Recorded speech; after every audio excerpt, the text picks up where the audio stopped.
which is cool. But there was one year, I think it was the second summer she came home, and she had all these ideas about how she wanted to change her swing.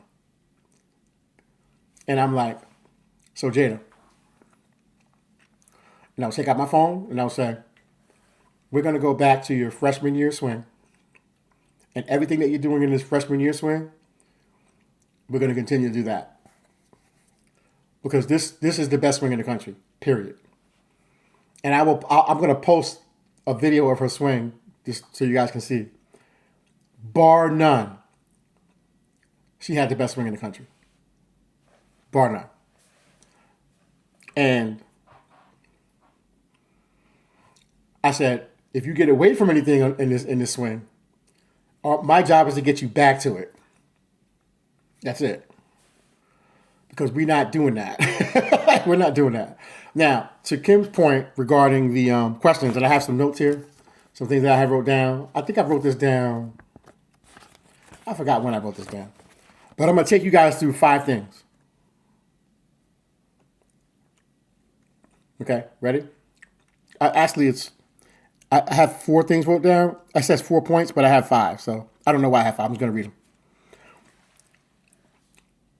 Everything we know about reality is known through the mind.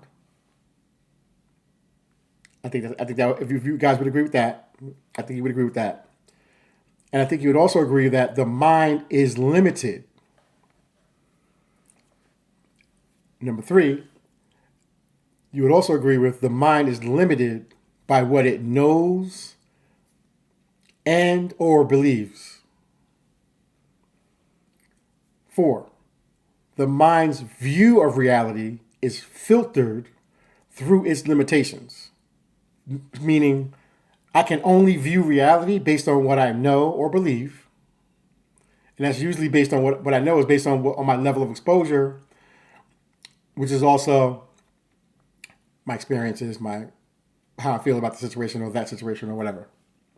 Now 5, which I don't know why I have 5, but 5, the focus should be on expanding those limitations of the mind.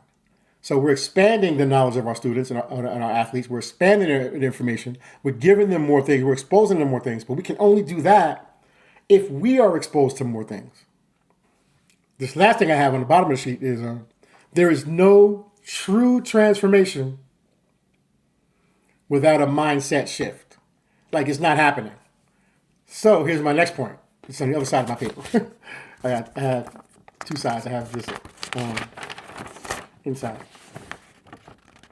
Okay. So what are the 5 questions? I'm going to give you guys the 5 questions that I ask every new hitter that comes in the door. Because here's why I do this. I ask them the 5 questions because I know that I can't teach them,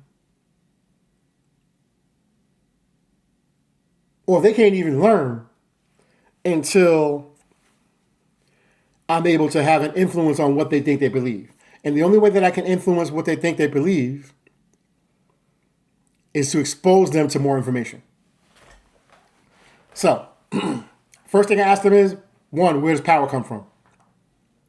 Because if they think power comes from their hips and their legs, all they're going to do the whole time you're teaching them is keep turning their legs and turning their hips and turning their hips and flying into the third base dugout and flying open. They're going to keep spinning. They're going to keep spinning and they're going to keep spinning if they think it comes from the hips.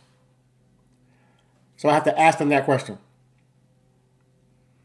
And depending upon what they say, you already know what they're going to say. Legs, hips, legs, hips, legs, hips. And they're just going to keep turning their hips. And then when they turn their hips, their chest is going to follow their hips and their back's going to follow their chest. And you're trying to teach, but they're falling back on their belief system that you haven't even addressed yet. They're not going to be able to do it. They're not going to. It's not their fault. They believe what they believe until you intervene, until you change that. So number 2, this is a multiple choice question I ask. Where does contact happen? In front of your front foot?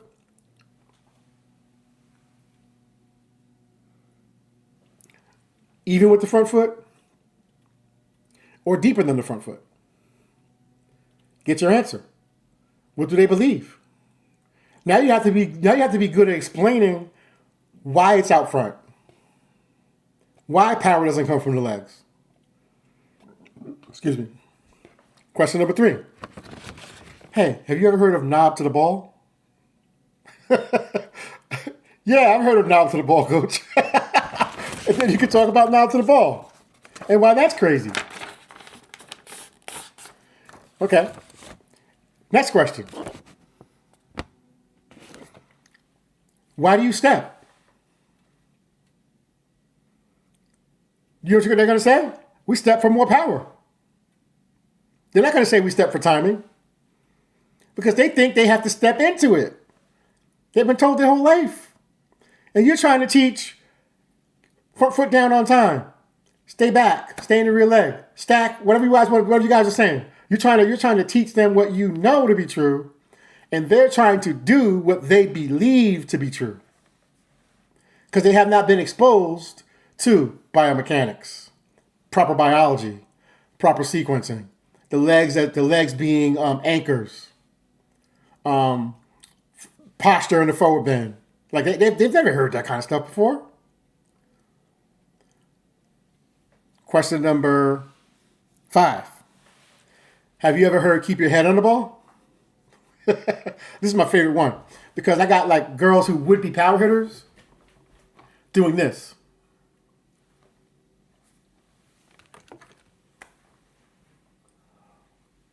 Bang! And their head's over here because somebody told them to keep their head on the ball and they can't even hit a ball over the fence.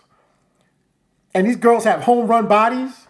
And when I ask them, every time I ask a player how many home runs over the fence they've had, like when I work, like for example, I worked with a team the other day, and I asked the biggest, strongest girl on the group. I said, "Hey, how many home runs have you hit from January 1 to right now over the fence?" And I already knew the answer because I can look at her how she moves. I'm like, she ain't hitting no home runs. She goes, none, 0. And I'm like, well, and I'm like, now do you understand that should not be your answer? But we're going to change that. And a lot of it is because what they think. It's what they think has to happen. It's what they believe. It's not even about ability anymore. They're limited in their ability to grow and evolve and transform. They're limited based on right here. We can't skip that part though. We can't skip it.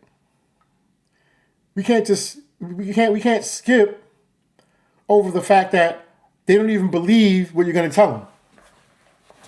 But you're telling them without first doing an inventory about the things that they think. So my 6th question that I ask every hitter, especially on the first day they come in, have you ever heard, don't drop your back shoulder? Because some of them, the reason why they fly open is because they're trying to keep their back shoulder from dropping and it stays level. And what does the front shoulder do? It flies open. And that's why they can't hit. Because someone told them that you can't drop your back shoulder. You're dropping your back shoulder. And they're just flat and level and flying open.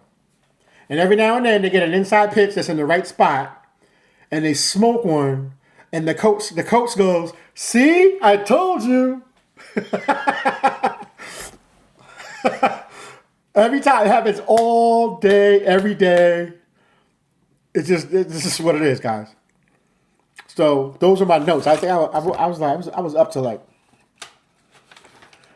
was up late that night when I wrote this stuff down. But those things kind of coincide with what we're doing because we have to battle the battleground that we're trying to win with these kids doesn't happen physically first. I want to dig in a little bit more for myself, especially like this is something that I'm challenging myself to do.